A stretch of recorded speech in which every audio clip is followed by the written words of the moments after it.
बातमी महत्त्वाची आहे। पुणे महापालिका निवडणुकीच्या मैदानात गँगस्टर असल्याची चर्चा आहे। पुणे महापालिकेमध्ये अंधेकर विरुद्ध कोमकर असा सामना रंगणार आहे। गुंड गणेश कोमकरची पत्नी कल्याणी कोमकर निवडणूक लढण्यास इच्छुक आहे।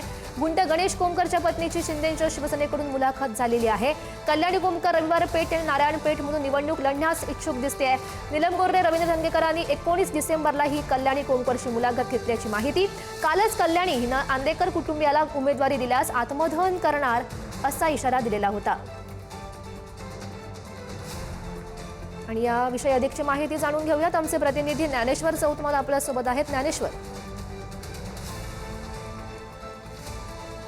कल्याणी हिने ही मुलाखत दिलेली आहे। पुणे महानगरपालिकेमध्ये अंधेकर विरुद्ध कोमकर असा सामना बघायला मिळणार आहे। गुंड गणेश कोमकर याची पत्नी कल्याणी कोमकर हिनं एकनाथ शिंदे यांच्या शिवसेनेसाठी आपल्याला उमेदवारी अर्ज दाखल करण्यासाठी उमेदवारी मिळावी यासाठी मुलाखत दिलेली आहे। प्रभाग क्रमांक 23 मधून रविवार पेठ इथून आणि नारायण पेठ मधून कल्याणी कोमकर निवडणूक लढण्यासाठी इच्छुक आहे।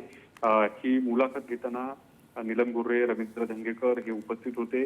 कालच कल्याणी हिनं अंधेकर कुटुंबाला उमेदवारी दिली तर आत्मदहन करणार अशा पद्धतीचा इशारा देखील दिलेला आहे। नक्कीच ज्ञानेश्वर, धन्यवाद दिलेल्या सगळ्या सविस्तर माहितीसाठी।